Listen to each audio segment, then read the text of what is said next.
Hello and welcome to the next generation of Twin Flame Tarot messages from the OG Twin Flame Oracle. Back to, handheld, handheld, easy as it flows readings. Welcome back.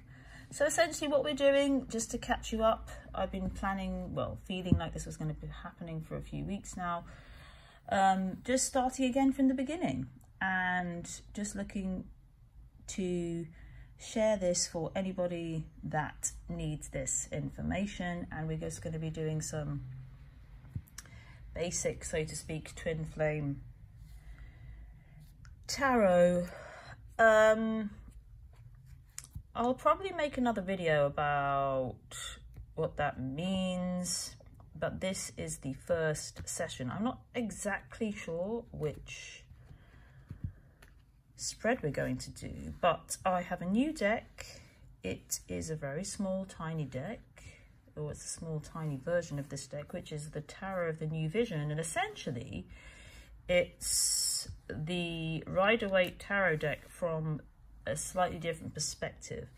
For me, it represents the other side. So we've stepped through a door, we stepped through a portal let's call it into another dimension. And from this dimension, we now speak.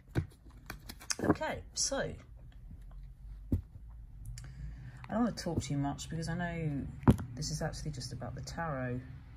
We'll just give the cards a bit of a split shuffle around. I'm just going to let them do what they want to do in exactly the same fashion as when I first recorded a Twin Flame Tarot, the original Twin Flame, masculine, feminine Twin Flame Tarot that ever existed on YouTube 8 years ago. So this is the OG Oracle. What is happening here through this OG Oracle space?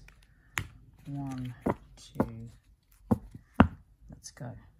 Do a 1, we'll do a 3, we'll do a 2, a 3, and 1. What's on the bottom of the deck? So the bottom of the deck is, let's see if we've got reversals. The 7 of Wands. So you'll see for this deck, the cards are the same kind of narrative as the Rider-Waite deck, but this is kind of like from the other side. So it's almost like we're observing ourselves from kind of like behind. So this also gives us a sense of extra perspective. But for me, it's a symbolism of a moving through, that we've grown beyond. So now we can see things more clearly from the other side. It's also really just representing the other side of the coin. It still has the original meaning, so to speak, from like coming from this direction, the vision, but we're also getting it from the other side, okay? So the 7 of Wands from this back side, from this behind position, we can see all these people, look at their faces, that are kind of like attacking us. And this really does represent, so what triggered this reading is this onslaught of honestly resistance and abuse and manipulation that was put upon this twin flame story, and has been put upon this twin flame story over the last, shall we say,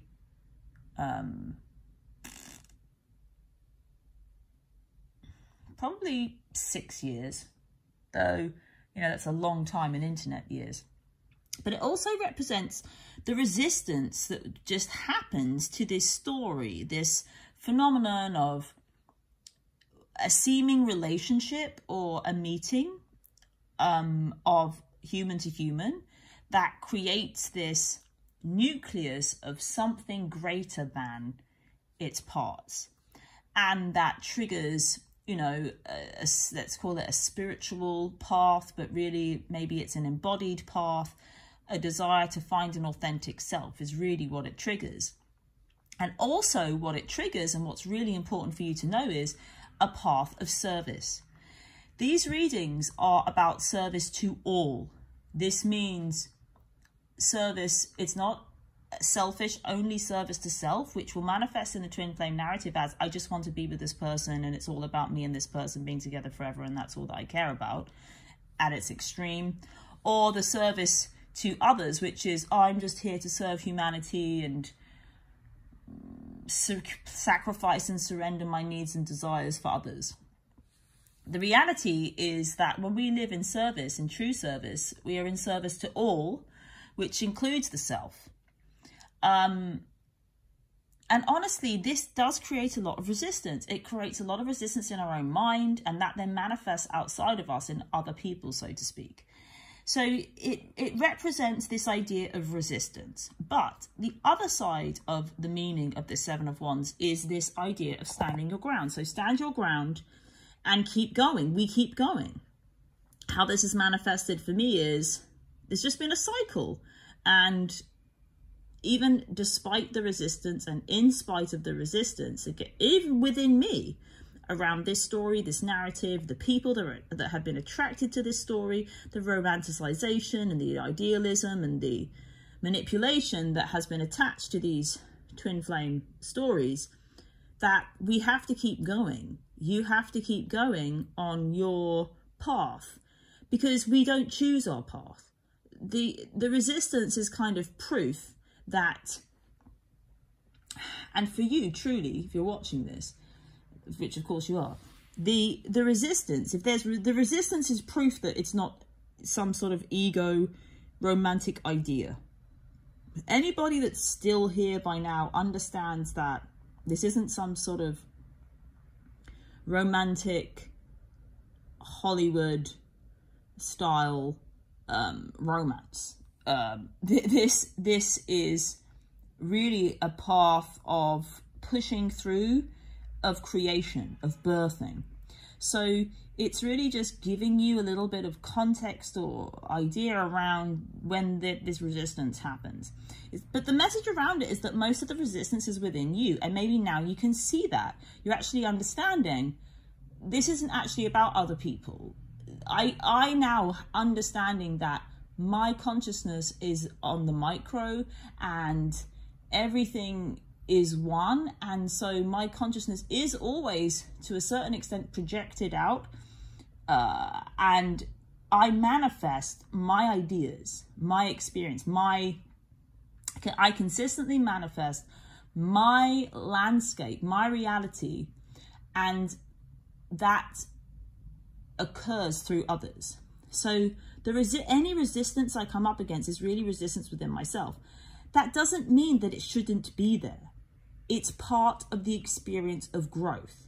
So the awareness isn't there as a stick to beat yourself with.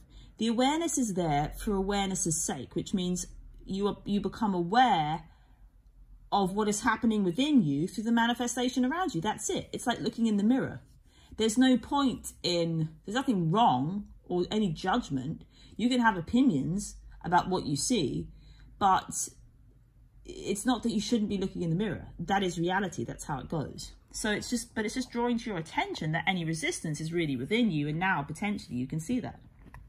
Right. Do you know what? I'm just going to do 3 cards today. We're just going to do a little one. And we're going to start with this, which is the Chariot. Oh, wow. Look at this. Okay. So in this behind the scenes backwards, wow, looks a bit risque, this one. It's got a bit of a tan line as well. I don't know what's going on here. Anyway, so in this behind the scenes of the Chariot, what's behind the Chariot is this masculine and feminine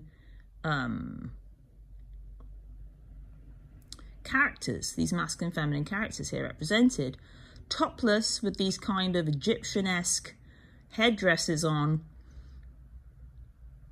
and kind of walking behind this chariot that's on the ground.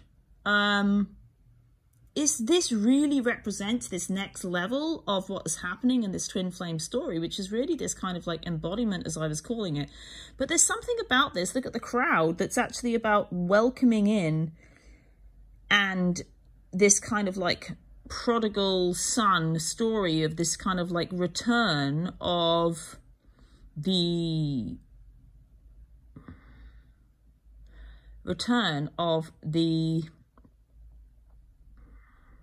let's call it the twins, right? But really it's the return of the masculine and feminine energy embodied and operating as a team. Be careful and be aware of how much you can attach to this romantic story. It's very important that you do not romanticize your role here. It's not a romantic ideal journey, because what happens then is it cannot be grounded, it cannot be embodied, because essentially we're dissociating. So what happens, and what I've noticed a lot through my work in this space, which has gone on for 10 years now, is that there is absolutely no point in talking to, or me having any contact in any regard, including these readings online, with anyone that is in this dissociated state, because they have no capacity to actually ground or embody anything of any value, which is this idea of service. You cannot serve if you are not present, and in order to be present, you cannot be dissociated. So what happens when we consistently project a kind of idealism, romanticism onto the partnership, it's always in this kind of like fairy tale position. That doesn't mean that we can't have these fairy tale experiences, but it's actually a trauma response, a mechanism whereby we just dislocate from the reality to and the difficulty, the challenge, right, that we face. The challenge is within us. We pretend they don't exist, or we essentially frost it or ice it with this kind of like romanticized vision. And I'm just bringing that up because it's very important that that doesn't happen when you see these sort of images. Oh, the return, the twins have returned and everything's amazing. That is true, but do not use it as a mechanism to dissociate from the reality. Because this is, look, they're walking on the ground. But humanity is responding really powerfully. Look, there's children here and everything, their hands up in the air to these, the return. I've just noticed, you know, they're kind of like shackled though to the back of this chariot. So it's so interesting. Before I went to record this reading, I was having this idea of this message that I wanted to say, which was that we don't get to choose. You don't get to choose your path. This is very, very important. This whole image is everything. If it feels as though, what you have to understand is you are shackled to this chariot. They're not shackled to each other. They're shackled to each other through this chariot, through this journey. So, and that chariot is the transport. It represents this kind of movement and transportation of, let's say, consciousness that humanity is waiting for. But the twins are not attached to each other. They're attached to that transport. They're attached to the mechanism of the expanding and the journey in a celebratory fashion of the expanding consciousness of Earth, right, of humanity. So the realization, and look at the guy's kind of like face. He's looking back. We can't see the feminine face, but he's looking back at her kind of like,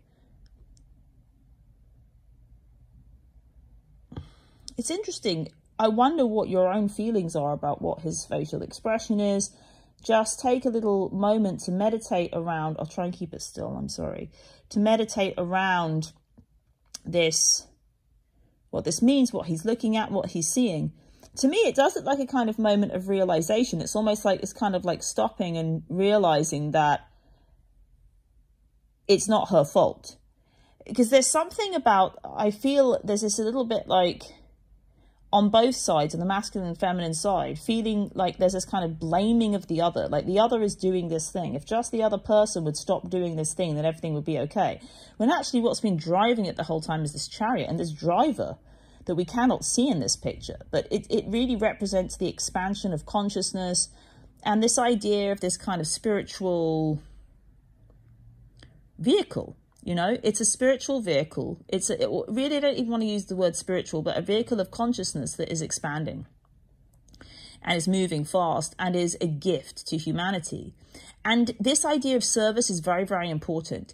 And this kind of experience as well, that we're kind of like being dragged behind it.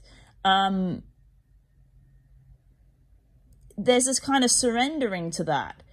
It's almost like we're children of something much greater. Of course, that's my...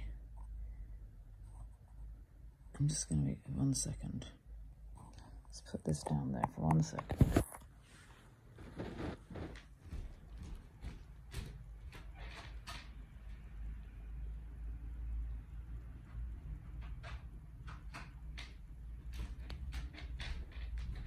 Of course, that was my delivery of water, which may be interesting.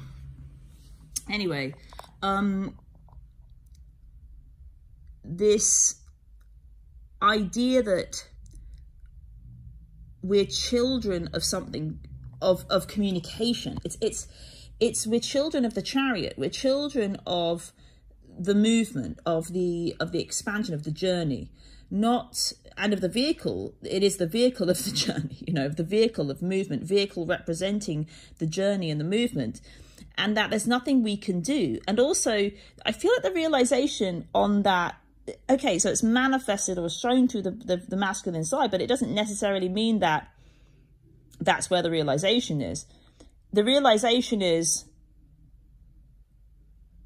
we're in this together, but it's neither of our fault, if that makes sense. Like, neither of us is driving this. And I think for a long time that has been the issue with the narrative. I'm driving it's either she's creating this or he's creating this problem. And actually the resistance has been within our human consciousness. That's represented as your consciousness, and you know, in the micro or the macro, out, you know, everywhere else, so to speak. But then notice how in this first card of the reading, you'll find it, it's shifting. So it's speaking of this kind of shift into a more receptive humanity, including you, like on every single level. And also what's being cleared out, and why I'm doing this reading now, is that it's really all the kind of, a lot of the romance is being cleared out. That doesn't mean, like I said, that there aren't people that are still kind of very dissociated, or people that are projecting some sort of twin thing onto themselves, which is just not authentic, in order to feel special, or, you know, that can still exist. I don't really want to speak of kind of like, you know, this is the authentic experience, I should say. The authentic experience manifests like this. It's through, you know, it manifests as, it's really not in our control. It's not an ego-driven thing. It's not a special thing. It's not an identity thing. It's not a dissociative thing. It's not a trauma response. It's not any of that stuff. It just is an isness. And this is how it manifests. I'm ready to take the next card. Let's put these two down like this, and then I'll turn them over like I used to back in the day. Next card, we have the Five of Swords. Interesting. So let's have a look. So Five of Swords, same as the Rider-Waite. But what's interesting about this is you can see this kind of like damage that's been done in the foreground. So in the card as we see it, usually behind this character, we can see the others that have been involved in this destruction. And, you know, this guy is the victor. But we don't see this destruction of this kind of like house, you know. It's interesting. It feels very pertinent right now at the time of recording, this idea of war and destruction, and this pain that of duality, of that, this idea of the 5, you know, it's halfway, it's this kind of like midpoint. This 5 of Swords represents a state of victory, but also loss. And really this is just coming to terms with the reality of life, which is that we live in a dualistic world, and to repress this shadow aspects, or the suffering or the destruction aspect of life, is really just to cut off from reality. And I think with this position and this understanding and this perspective on this 5 of Swords from behind, we really can see ourselves understanding that, yeah, we're warriors, it's the swords, it's mental, it's the psyche, but it's understanding the structure of reality, which is that it's also a bit retrospective, because what I'm hearing is, you know, you have to break some eggs to make an omelette or whatever, that kind of thing. It's actually now finally understanding that we had to go through this, let's say that suffering, or the flip side of victory, is defeat somewhere else. And that to really embrace wholeness is to embrace the equal and opposite reactions to everything. So in order to live in the ultimate love, we have to also live in the ultimate destruction of love. And maybe finally, psychologically, intellectually, you really understand that fully. You know, like it's kind of much more embodied. Well, it is more embodied because now you understand. But there's something connected to this Chariot card. It's also saying that this is part of the journey. Part of the journey is that we have to kind of like break some eggs, like really just kind of like break some things open, destroy some things that aren't really working. You know, what are we destroying? We're destroying this kind of like house here. What's being destroyed is these systems and structures that are not serving love. But there's also something about this card about the lonesomeness of it. And it's kind of speaking to this idea that alone, we are these kind of singular warriors. And it seems like our whole life is just this kind of like darkness and destruction. And I think there's a bit of an invitation in this to just kind of see that and just surrender this, I have to do everything myselfness. And I do think it's kind of related to this, a little bit related to this idea of resistance, and really understanding this partnership requires that, you know, that we surrender our sword, that we don't have our own way all the time, that actually, in order to live in love and to teach love, we have to really embrace the lack of love. And that sometimes it feels like what we're embodying is this lack of love. But that is the kind of like alone story. The together story is this. But the together story is not, it's you and I against the world. It's you and I attached to this journey, right? Of which we are not in control. So there isn't any control in any of it. That's why it's the ultimate breaking through from ego and identity. Because, you know, it doesn't work unless we join together, unless we connect. Having said that, none of this is wrong. Before I go on to the next card, none of this is wrong. So it's not like, oh, this shouldn't be happening. It's just speaking, it's all awareness, speaking to the aspects of the experience, right? So the alone experience feels like that 5 of Swords. The together experience feels like that Chariot. They're both the same, as in we're not really in control, you know. But it's just speaking to the alone experience being kind of seemingly more negative, feels more destructive, but neither of them are really within our control. They're not about what we want to be, what we think is right, what we think is wrong, or anything, because all of that is irrelevant. Third card we have here is the Four of Cups. I'm just going to have a little... 1 second. Let me just put it down here.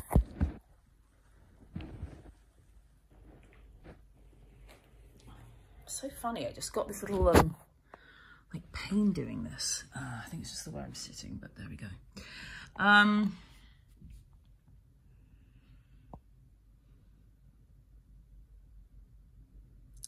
This Four of Cups, I mean, wow.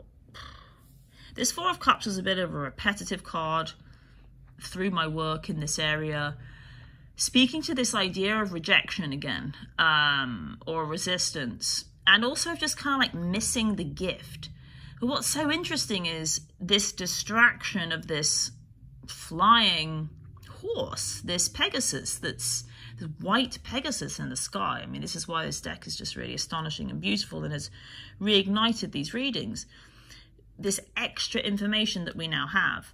So this figure is sitting at the tree, the Four of Cups. She's kind of missing these 3 cups here. She's missing all of the cups. She's distracted, it seems, by this Pegasus flying in. There's something very interesting about the message around this card. It seems to be speaking to... It feels like, oh, she was supposed to be looking at that flying Pegasus. It's inviting a belief in magic. It's actually inviting a belief in the impossible, the mystical, the mythical, and inviting you, it's almost like forgiveness, but not forgiveness, but like to understand why you're supposed to be kind of like missing the love, if that makes sense. The love is kind of like being held away to lift your eyes to this mystical, magical, thought-defying world. So this might seem a little bit antithetical to this. This is why it gets tricky. This advice here to not dissociate and fantasize, right? There's a fine line between dissociating and fantasizing and just observing what is happening. The mystical, the mythological, so to speak, the fantastical is real when it is real in our reality. So it's inviting you to simply be aware and to know the difference between when you are projecting some sort of fantasy in a dissociated state, i.e. not sitting on the ground. Notice how she's sitting literally on the roots of that tree. So it's saying when you are grounded in reality and you are experiencing, observing the mystical, the magical, the completely fantastical, that is real. That is reality. But do not allow yourself to be taken away and use the mystical, the magical, and the fantastical as a world through which to dissociate from practical life, not even practical life, from the groundedness and reality. So for some people, it's drawing attention. It's saying lift up your eyes to this mystical, magical, fantastical, because you might be being a little bit too practical, feeling a little bit too much loss, a little bit too much abandonment, a little bit too much, you're missing out on the love that's here, the support that's here, these cups, this emotion, this high emotion, this great stuff that's here. But for others, it's a little bit like, make sure you ground, that you are also sitting rooted, grounded in your mystical, fantastical, beautiful, magical experiences. Ensure that both are happening equally and at the same time. This is the reality. This is the reality of this story, of this manifestation, of this path. One more, finishing. So I think this is what it's going to be. It's just going to be like a cross. Just one more that goes on the top. There we go. This is our new a new thing. This isn't necessarily that new for me, but it is new for here. So it's just going to be a cross now. Interesting. So this is the cross reading now. You can see. And at the top here, this kind of like outcome-y card is the Queen of Swords. So, oh wow, look at this. Was they carrying a coffin away? Oh my goodness, this is kind of insane. Yeah, so this is just tying up this Queen of Swords for a little bit more of a death quality. She's really ordering the death of all of your idiotic ideas, well, the idiotic ideas around this twin flame narrative. And this is really what's happening, is this being kind of like very intense cleansing of BS, and you know, only love is left alive. And the Queen is decreeing, that sword looks so intense in this card as well, it just seems really thick and powerful and big. Notice the imagery on her throne, this butterfly and then the two butterflies, this idea, it's kind of, I feel like it's mirrored in this chariot, you know, it's kind of like one thing and two things, and they're kind of like connected. And this idea of flight and movement. But notice these three people then carrying, it looks, for me, seems like this coffin off into the distance. It really is this story that only love is left alive. There's nothing more than the truth that is left. You know, the truth is left. Love is left. You know, if you're still here, then you can trust pretty intensely that this is just who you are. This isn't a flight of fancy. But it is required now that you get on board with who you are, who you truly are, and the life that you were born to live. This is really what this is all about, you know. The major arcana here is this Chariot card. This is the kind of trump card. It's speaking of a return of praise. Look at this guy here with his hands together, clapping. You know, people are clapping, people are cheering. Humanity is welcoming the return of the partners, the partnership. And this reading, I feel, is really just a kind of like a bit of a recap of understanding what's been going on. But it also does have a very present quality of like what you need to know now. And just make sure that the truth is your guiding light. And there's a bit of a connection with that Queen of Swords with this Five of Swords, which is this kind of like idea of destruction and death and endings, which is that really it's our illusions. All the illusions have gone now. And the only thing that's left now is the truth. So welcome back to the truth. Welcome back to the channel. It's just going to be called Agatha, the OG Twin Flame Oracle. We're back, and I'll see you next week. Lots of love.